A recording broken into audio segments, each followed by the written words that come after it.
Yeah, so we were going to use the Walking Dead theme, but then we realized, hey, the Walking Dead doesn't play that theme. Yeah, I mean, Fear the Walking Dead doesn't. Fear the Walking Dead, of course. Yeah, they had a cool new little intro, though. Mm-hmm. Yeah, gotta like that. It almost feels like a new show. Fear the Walking Dead, Season 4 underway, and especially after the amazing Season 3, I'm really stoked to see this, how they're going to play this. Yeah, I'd fallen off of Fear the Walking Dead pretty much all day Sunday. Well, Saturday night into Sunday, I just binged Season 3. The previous week I caught up on the last end of 2, and man, Season 3 just, it really came into its own. Well, and considering we were going to go to the theater and watch The Walking Dead, Fear the Walking Dead, but then we kind of had a tornado. Yeah. And that kind of put a hindrance on things. Yeah, it did indeed. So, but I really like this episode. And like you said, how you said it had a new intro, kind of felt like a whole new show. They were saying if you hadn't kept up with the other seasons, you could watch Season 4 and you wouldn't be completely lost. So, I mean, I think that's kind of the vibe they were going for, was kind of Yeah, it was weird for me. Like I said, I just finished Season 3, so I'm ready to see, how did Daniel and Nick get off the dam? Did Strand make it? Yada yada yada, and none of that. Yep. Starting out, you're like, all right, so this is what Morgan's up to, which was cool. I mean, especially having just watched the Walking Dead season finale, it was great that it picked up with Morgan right after that. But even still, for fans just of Fear the Walking Dead, I wonder if they felt a little, I bet they, I'm sure. If somebody, which I don't know.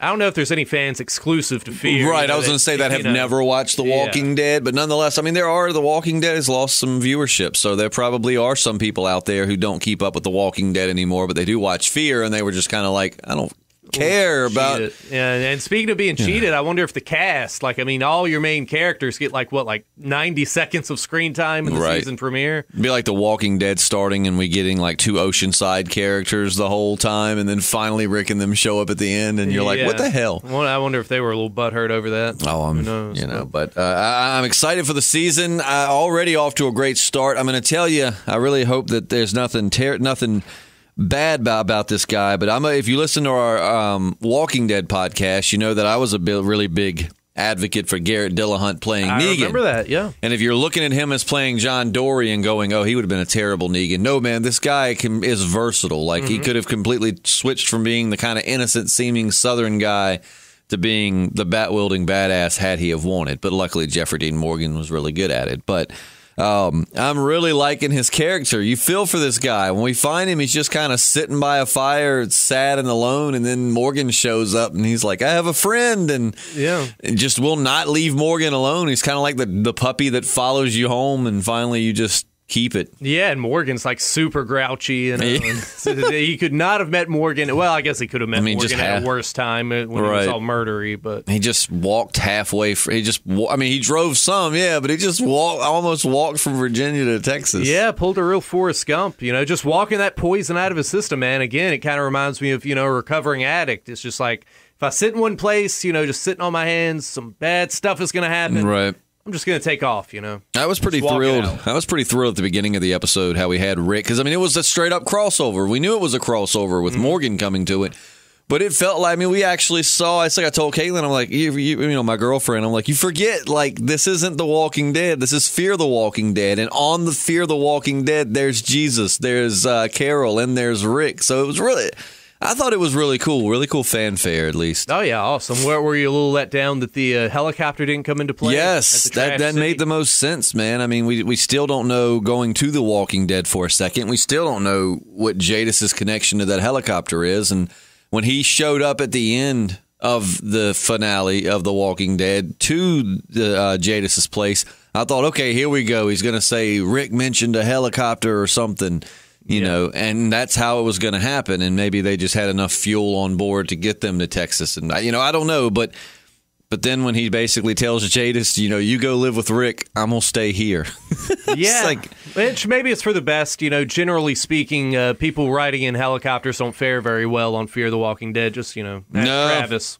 Man, Travis. Yeah. Just when I started really, really liking that character. I still didn't like him. You weren't that big a fan? Really? Just Travis, you're fine. Let's just jump, All right, man. Whether you got shot or not, just see yourself out of the helicopter. I don't know, man. I didn't dig him. In season 2, I really wasn't that fond of him until like season 2 when he found out about his son and he went crazy and killed those 3 people, which only 2 were bad. But I was thinking then, like, okay, this is going to be some incredible character transformation. We're going to see him just become this brutal, like, just badass that you don't want to get in the way of, and then he died. Yeah, and that's another thing I really like about Fear. They don't waste any time, like offing a character with Travis's son. It's not like they drug out his whole like moral conflict for 2 seasons before they finally killed him or whatever. I was wrong in the past. I had said I thought Fear the Walking Dead was boring. Season 1 was okay. It wasn't bad. It just was a little slower, but I didn't hate it. Season 2, it got kind of slow for me leading up. The whole first half of season 2, I'm still not a huge fan of. But from the mid-season finale forward, on through 3, I absolutely loved it. Yeah, I mean, there were a couple qualms I had, like the trade agreement they had with the cartel or whatever. They were trading oxy for water. Pretty sure those Mexican drug guys would have just like started cutting fingers off the first time they showed up. Like, you have oxy, you have a settlement. Where is it? That's a horrible Mexican accent, but right. But I know nonetheless, they would have just muscled their way in from the get-go. But other than that, still a solid season. The only other thing, like Nick just kind of smearing some blood on it, totally camouflage. I think you should have to, kind of coat on some guts and stuff to really be that invisible. Yeah. But between that and The Walking Dead, that's one of my biggest annoyances. Is just the blood thing, and it's just me. That's subjective. That's just how I feel because I'm like, it's just so inaccurate. You got Negan spreading guts on weapons in The Walking Dead because just a touch of it into your body will turn you, but then you've got people that spread it all over. That just got to get in your mouth at some point. It's got to get in your eyes. I mean, they said the whole thing like, just being exposed to the blood and guts doesn't always turn you like a bite does, but even still, I mean, yeah, it's just a little. I hate to nitpick. Little looser, yeah, me too. It's one of those things. Again, when I say I find it annoying, it doesn't ruin the show by any means. Like I don't smear away, brother. I don't care if Nick wants to spend the rest of the show covered in blood, whatever, man. I think it should be caked on. I mean, he should have like an intestine, like neck scarf, right? Like Rick and Glenn did back in season 1 of The Walking Dead. He should be like halfway whispered up. Yeah, he just puts it on like his facial moisturizer, just like, all right, we are like face paint, like he's playing paintball. Oh, we're good.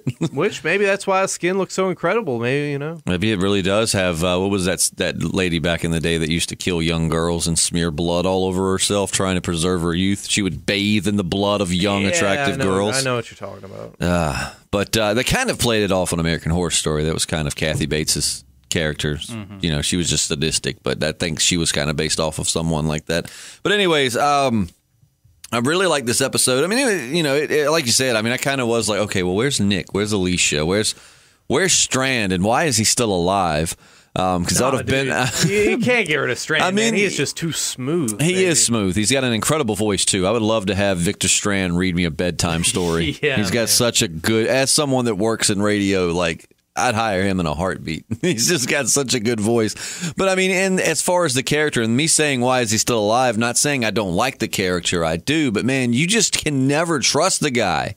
I mean, he plays a good wild card. You never know where this dude's head's really at. You know what I mean? I think if Daniel hadn't have tried to leave him for dead there at the hotel, I don't think he would have done that. I think, at that point, it's just like, you know what?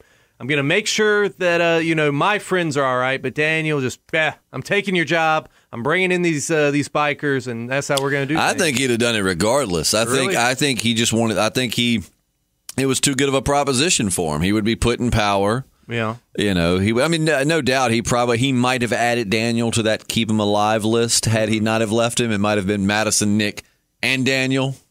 But at the same time, I think that Strand, he looks out for number one, man. I mean, that's kind of his thing. He'd be hard. I don't know if I was Madison, I don't know that I could ever trust him again. I mean, I enjoy him, like she said in the previews. You see him where he's like, "Why'd you keep me alive?" And she's like, "I like drinking with you." He looks like he'd be fun to drink with, and he's a great character. But I just don't know that I could ever trust him again. That's true, but I think he was correct. When he knew that those guys would eventually make it to the dam, regardless. I mean, they're trying to set up this massive trade route. So. I think what he should have done is he should have let his people in on it at least. Like, look, here's the deal, man. These guys are headed for that dam. This is their plan. Mm-hmm.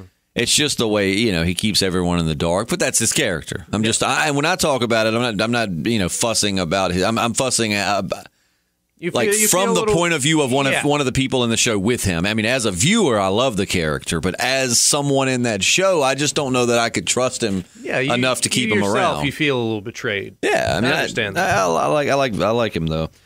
We are introduced to a very familiar face for me. I think her name's Maggie Grace. Sorry for all the sticklers who know these names and the actors' names and all. She's new to the show. It's an early Monday morning, right? And it is. We just made it through a tornado, and I stayed up till midnight watching all of the Walking Dead, Talking Dead, all of that, and then had to be in here early this morning. So, and I suck at names anyway. So. But her name in the show is how do they say it? Althea. Althea. How did they say that? Ew. But she was in Lost. Oh, no kidding. She was in Lost. She was Boone's sister, Shannon. She was kind of, a B. She started kind of coming around, but she was, I think her name's Maggie Grace, maybe. I'll check that and we'll get to that. But I like her character though. She had that big SWAT truck with the machine guns in it. Yeah, man, that is cool. She's just like a rogue journalist going out here getting stories. I'm kind of wondering how she gasses that sucker up because that thing is a beast. No kidding. But I'm sure she has agreements with somebody. Yeah, I think it was. I just like when she her threat is they go, "Are you reaching for the lever?" Mm-hmm. Yes. Yeah, I mean it's so cool. She's like a April O'Neil meets Mad Max. I mean, doing her thing. And Maggie Grace is her name. It's Maggie Grace. Okay. Maggie Grace. Awesome. Yep. And she's been in some other stuff too, but I just will always remember her as Shannon in Lost. She was the one who, when they landed, just couldn't adjust. Wanted sunblock, was laying out tanning. Yeah, she's an actress that definitely looks familiar. I couldn't place her, but I was she's also been in Taken. Okay, she was Liam Neeson's daughter, the one that actually got taken. But I'm trying to think. Moving on, I fear that we're going to find out some messed up crap about John Dory because I really like him. Really like him. Same here. He reminds me of Abraham, and they're not that they act. They're written very differently, but Abraham was a badass, but he was also the best comedy relief you had. Eugene is great comedy relief, but Abraham just lit up. I don't know how to explain it. Kind of like he lit up the screen. You just really enjoyed having Abraham around. Oh yeah. And I feel that way with John Dory. He's a badass quick draw, but at the same time he's hilarious. But their humor's different. Abraham was this hard ass guy, whereas John Dory's humor is a lot more innocent, Yeah, he's very happy-go-lucky, kind of, he means well, and he's definitely got your back, but a lot of times he just kind of stumbles into the situation, as we saw when Morgan was first held at gunpoint, Yeah. He shot that gun right out of a dude's hand. Yeah, I thought it was awesome when he's running, shooting, and he grabs a door and gets behind it, and is shooting, and then lets the zombie. I loved it, man. I thought it was good, and but yeah, I think I would like to hear if you are a fan of Fear the Walking Dead, but you don't watch The Walking Dead. Tell us how you felt because I enjoyed it, but I was just coming off of the finale of The Walking Dead, so for me it was like an extended finale. Right. And you followed Morgan. So if you are a fan of Fear the Walking Dead and you do not keep up with The Walking Dead, tell us your thoughts. Were you kind of disappointed that you didn't really get to see these main characters until the very end? And by the way, it's kind of messed up of Alicia. They're looking like but I think they've probably got beef with another group or something going on right now because in the flash forwards, it kind of showed Morgan or John. One of them was like, we're not who you think we are. To Alicia. I haven't watched any of the preview clips or whatever. Yeah, it straight up looked like they're trying to rob people in the road. Yeah, just going Wayside Bandit. Why not?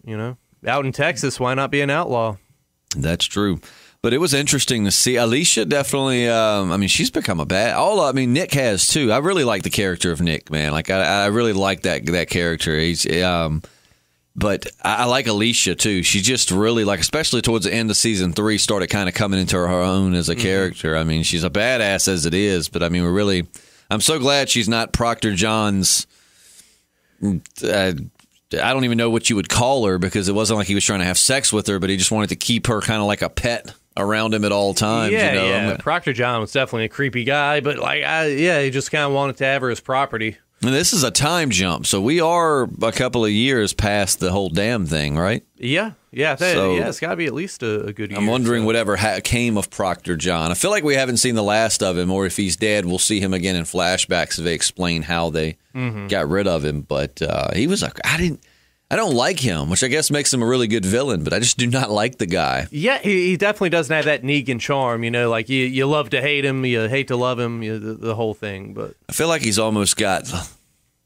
He's got a rat face, for one thing. He's got a real rat face. That he does. I'm trying to think of a good example. Not Charles Manson, but he's got that kind of cult leader feel to him. You know what I'm saying? Yeah. Like, he's got that very...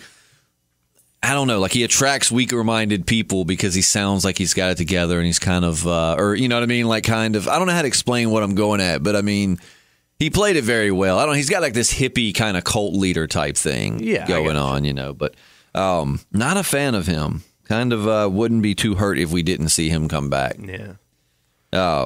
But let's see. That shootout in the trailer park, man, that's pretty dope. Morgan and the guy fell through the roof. Yeah. Zombies and then Morgan up in that trailer park. And Morgan plays. That would have been a great crossover possibility for My Name is Earl. I don't know if there's any Earl fans out there. Did that take place in Texas? I could be wrong. Step up and be like, my trailer. Yeah, heck, I don't know. But no, poor Morgan. So we see now he's really trying to go on the path of, he's trying to get back to that all life is precious type thing. Yeah. He's got a guy shooting at him who has shot him in the leg. Mm-hmm. He has him off the roof, done. I mean, I would have just stomped on his hand and let the walkers handle him, but he tries to save him, and of course the douchebag goes right back to attack at him, and then Morgan ends up. Well, he gets half eaten, and Morgan blows him up with a grenade. Yeah, that was great. That went 0 to 100. Morgan's like, "I'm going to save you." Okay, never mind. Here's a grenade. Yeah, one thing I'm glad of, I sort of expected when he dove into that bathtub, he was going to do that old movie trick where he like flips it over, and but I'm like, there's no cast iron bathtubs in a single wide trailer, and they didn't do that, so I was happy about that. Yeah, he just dove on in there. But yeah, I'm really enjoying the way it's going. But again, I say that as a Walking Dead fan too, so I don't know. Will you? And we might have some Fear fans comment and say, "Oh no, I enjoyed it completely." But I do feel I agree with you. I do feel like there probably are some folks that, because I've really enjoyed The Walking Dead the last half of the season, as I feel you have too. But let's face it, man. They are losing some viewership. So there probably are some people who left The Walking Dead and they just stick to Fear. So for those, how did you feel last night? I really want to get like a discussion going on this. Yeah, I started to just, say, whatever I've missed on Fear, whatever, and just jump right into the season premiere. And I'm glad I didn't, but I think if I had have done that, I would have been really happy with the episode. And I still was really happy with the episode. Yeah. I'm so glad you did catch up, though, because season 3 was a work of art, man. It was well worth it. I loved season 3 of Fear the Walking Dead. I would not have predicted that great of a season based on how it went in the beginning. You know what I mean? Yeah. 2 wasn't bad. 2 wasn't bad. I was quick to judge, though. I admit it, because when it first started, we're coming off the high of The Walking Dead, which is established and action-packed and yada, yada, yada. Because what was The Walking Dead in like season 5 maybe when Fear started? Yeah, sounds about right. 5, maybe getting close to 6. But and it felt slower. But then when I went back and binge-watched it, I'm like, oh, this is a good show. I guess maybe it's just waiting a week. It really is crazy how binge watching a show can be a completely different experience than watching something week to week. Totally changes the dynamic. It's kind of like comics. You read a comic month to month. Sometimes you find yourself at points where you're like, wait a minute, when did they die? Or what is this person's name? Whereas if you buy like the trade paperback and you read all the volumes just back to back, you could be like, wow, this is amazing. So, But really digging it. Really excited to see where they're going to go. We see that Nick has reunited with his boo thing. Oh, yeah, he has. She left back when they were on the compound or the ranch or whatever we would call it.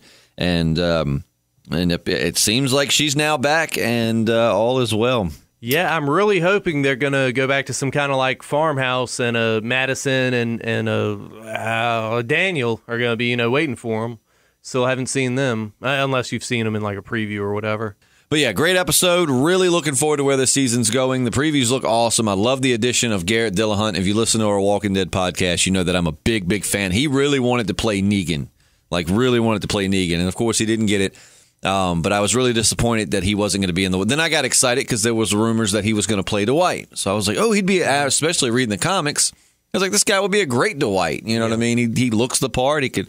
but then he didn't, and I was disappointed. So when I saw he was on Fear, I was like, yes. Okay, I still get Garrett Dillahunt. I watched Raising Hope, and I've seen Deadwood. I'm just a big fan. I think he's such a good, versatile actor. So, and he a lot of times plays bad guys. So it's great when you get to see him play like a friendly character or a comedic role.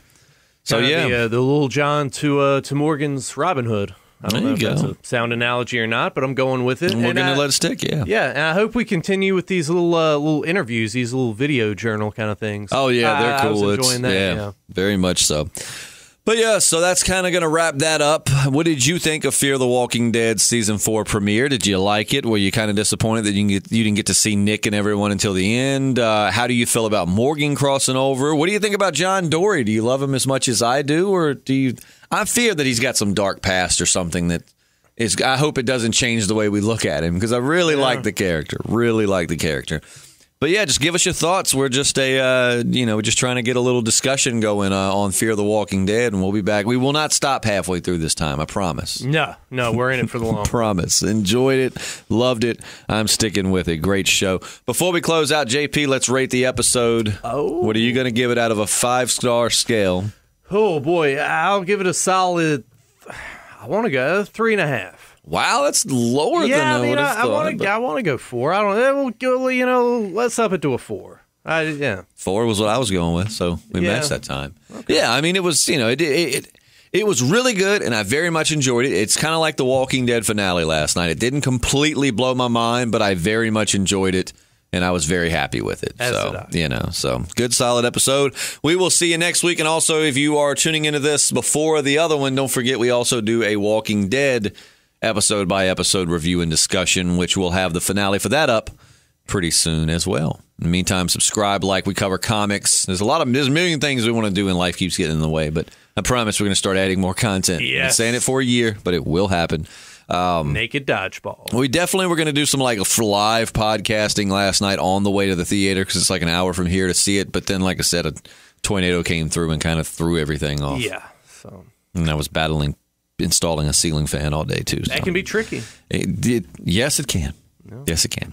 We'll see you next week. Or if you're going to watch our Walking Dead finale, we'll see you here in a few minutes. Yes. I'm Justin. And I'm JP.